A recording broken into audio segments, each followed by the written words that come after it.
So today I'm going to be reviewing the Samsung Galaxy S9 FE Plus. This is the larger version of the Galaxy S9 FE that just released. It's 12.4 inches and it released for $600 in its retail price. But is it really worth that type of money? And what type of compromises are you going to get in a tablet like this? I'm going to go over all of these things in my full review with this tablet. So with all that being said, let's get right into it and let's talk about the S9 FE Plus.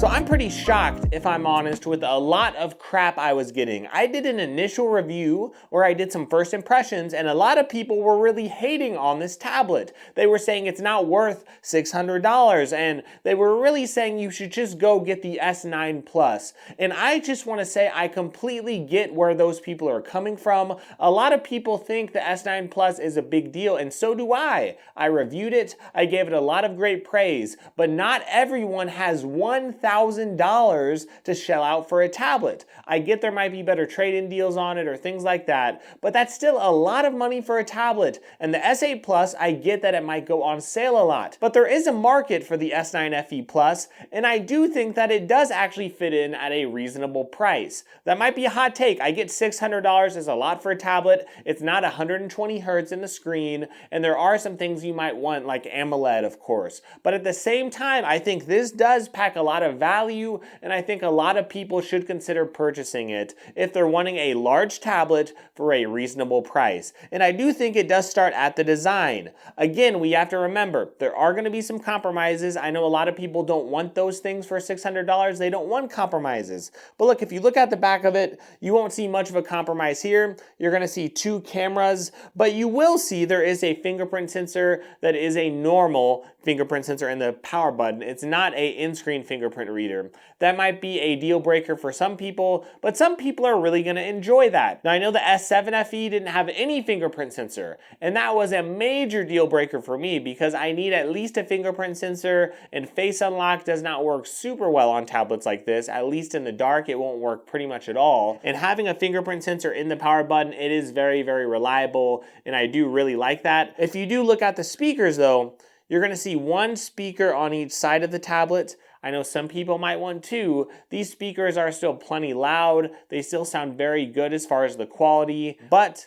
of course, it's not going to be as good as the S9 Plus speakers, but they're still pretty good for the price. Now, this does have an SD card slot on the top of the tablet. It's on the same row as the power button and your volume buttons, and you also have, again, one speaker with your USB-C port. So this is a really nice design. It still feels very premium. It feels extremely similar to the Tab S9 Plus, to the point that this tablet will fit every case for your Tab S9 Plus. So the review I made for the book cover keyboard, for example, for the Tab S9 Plus, well, that actually will work with this because the normal keyboard cover and all of the accessories for the Tab S9 Plus, again, will work for this. So that's a really nice thing for those of you who are maybe back and forth and you really wanted some premium accessories. At least you could take advantage of all the accessories out there for the Tab S9 Plus. Now moving on to the display. That is a point of controversy for some people.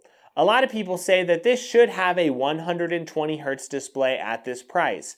Now, I'm not saying that $600 is absolutely a steal if you look at the price and that it's the best price out there possible for a tablet like this. But look realistically at the Android tablet landscape. And I speak about Android because I don't think a lot of iPhone users are going to be looking at an Android tablet anyway. So if you're looking at Android tablets, what do we have around this price? At least in the US, we have the Google Pixel tablet that released for $500. Now that has a 60 hertz display and it's only 11 inches. Now the plus is it does come with a speaker. But this tablet here comes with an S Pen. So there are pros and cons. This has a 90 hertz screen. The Pixel tablet only has 60. Of course, Google Pixel tablets have all those fancy features that you get with Pixel devices, but this does have Samsung DeX. Now, DeX cannot technically connect to a monitor, by the way, so this tablet, it does not have USB 3.0. That is a major disappointment to some people. However, I did hear there is a way to connect to a display through something like an MHL adapter. I have not been able to test that yet. I actually don't have one on hand, but Samsung actually did mention that this does have something for display out, so I'm guessing an MHL adapter would work to accomplish that. But you're not going to be able to use like a USB-C hub to get this connected to a monitor. But even with that limitation, again, if we're looking at things like the display, this is going to have a better display than the Google Pixel tablet. It's going to be larger, it's going to have a better refresh rate, and I think it does look about similar in quality, maybe even a little bit better than the Google Pixel tablet. Now yes, it's $100 more, but it comes with the S Pen, it comes with Samsung features, and the screen itself is 1.4 inches larger. A lot of times in tablet world, you do pay a little bit more for a larger screen. That's just how things go. Just like the iPad Pros that are a little bit larger, they do cost a little more. Just like the Tab S9 Plus, it costs like $200 more than the regular Tab S9. And there's barely any extra features there. You're mainly paying for the screen size. So a lot of people look at other tablets like the Tab S9, and people look at older tablets like the Galaxy Tab S8. I get that tablet's going to go on sale a lot, and if you see that tablet for around $600, people would say, well, why don't you just buy that? And once again, I do understand that. But you have to realize the screen size is smaller on that tablet. And one thing you pay for with tablets is screen size. If you don't value screen size and you're still looking for a terrific value on a tablet, then yes, the Galaxy Tab S8 would be a tremendous option for you. And if you don't value screen size, why don't you try the OnePlus tablet? The OnePlus Pad is terrific, and it's a great value with a high refresh rate. It's been going on sale a lot. Or even the Google Pixel tablet. I love the Pixel tablet because I love the speaker dock. All of those devices are great, but the Pixel tablet doesn't come with a stylus. The OnePlus Pad doesn't come with a stylus, and both of those devices are at $500 already with smaller screens. So getting a stylus and a larger screen and Samsung DeX, I'm just saying that I really think this tablet fits in properly at this price point. And I know it's a 90 Hertz display, and that might be disappointing for $600. Personally, I'm not complaining. I'm actually happy that we get 90 Hertz here because the display looks great. The resolution, of course, is tremendous on this tablet. It's a 2560 by 1600 resolution on this gorgeous 12.4 inch screen. And when I watch content on this screen, it really does come to life. I get the colors are a little muted compared to something like an AMOLED display. I do understand that, but at this price point, I don't see very many AMOLED displays, at least in the US, and if you do, you might not get the screen size, or you might not get something like a pin in the box anyway. You also get a very good performing device that, once again, there's a little controversy with, because it does come with a Samsung Exynos processor. It's an Exynos 1380, and I truly understand some people are going to be frustrated with that because some people don't like Samsung processors, and they say we should have a older Snapdragon processor or all these things, and there's some slightly better performing tablets at this price range. Once again, I completely get it. But there are other compromises with those tablets too. But if you want better performance, then of course, get the Tab S8. If you want better performance, maybe the OnePlus Pad will have slightly better performance, or you might get slightly better performance out of the Google Pixel tablet. But in day-to-day usage, this tablet does fly through pretty much everything I do. I think for your average person out there, it's gonna fly through everything they do. I could have 5 or 6 or 7 apps open.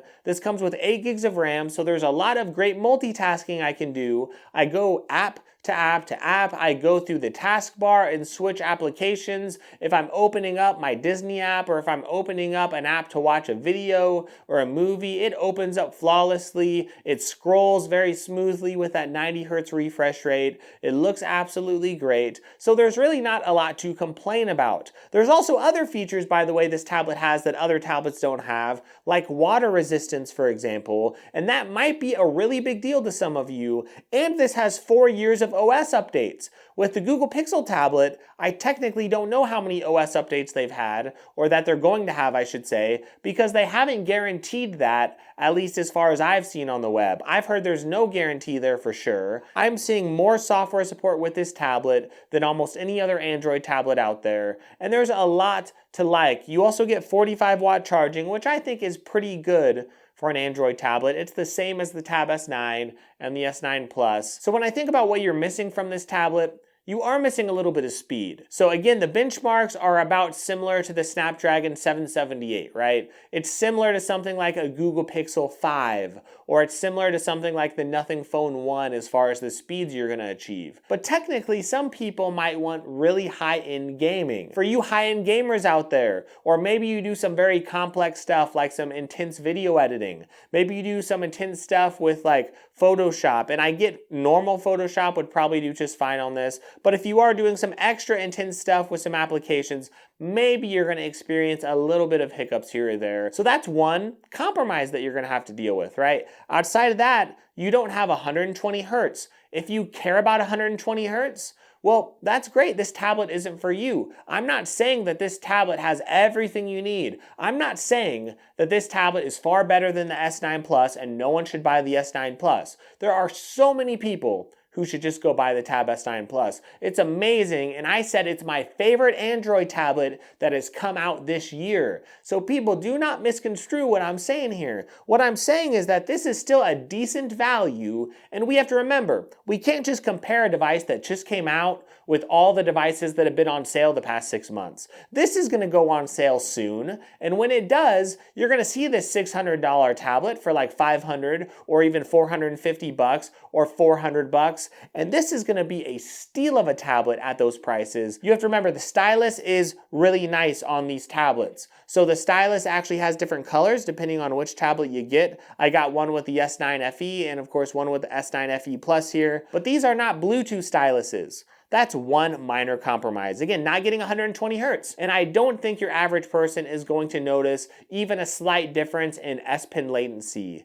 Now the Bluetooth features, most people I know don't even use those Bluetooth features anyway on their S Pen. I know I rarely ever do, and it's nice that you don't have to charge it, but at least you get things like palm rejection and other things that do come on this tablet, and some nice features with your S Pen. So it's really great for taking notes. It's a great tablet, and if you're looking between this and the S9 FE, or if you're looking between this and other devices, and you're saying, what should I buy, Zach? I honestly have to say, it really depends on who you are. If you want the high refresh rate, again, a device like the OnePlus Pad is a good value option for that. But I think this device is for those of you who want a large tablet, you want something around 12.4 inches, but you don't want to spend the money on the Tab S9 Plus.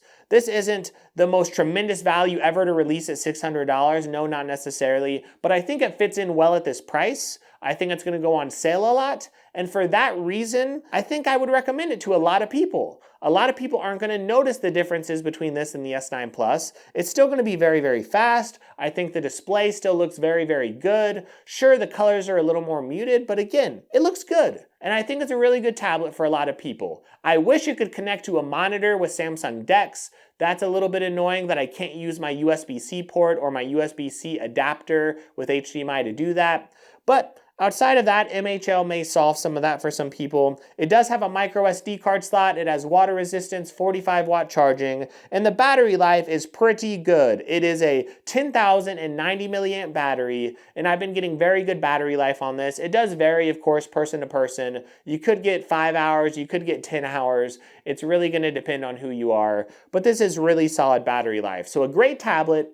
I would highly recommend for those of you who want a large tablet, you want an S Pen, and you want something that's going to be cheaper than the Tab S9 Plus without a lot of compromises. I think that is a perfect tablet for those type of people. And for everyone else who has a comment and they don't like this or that, I completely get it. And that's why I recommend a lot of other options too. So hopefully this review has helped you out. Please give me a like on this video and give me a sub. That really does mean a lot to my channel. And check out a lot of my other content. I'm reviewing the Tab S9 FE. I reviewed all the other Galaxy tabs that are out there. I'm going to be doing a lot of comparisons with them, and I have a lot of accessory videos, and a lot of those apply to these FE tablets. So check out that content. Check the links in the description, because using those links, that is a huge way to support me. As a smaller creator, I pretty much buy a lot of my own stuff, or most of it, so that's a great way to support me. So I hope you have a great day. I really hope you enjoy your week, and I hope you enjoy whatever tablet that you decide to buy.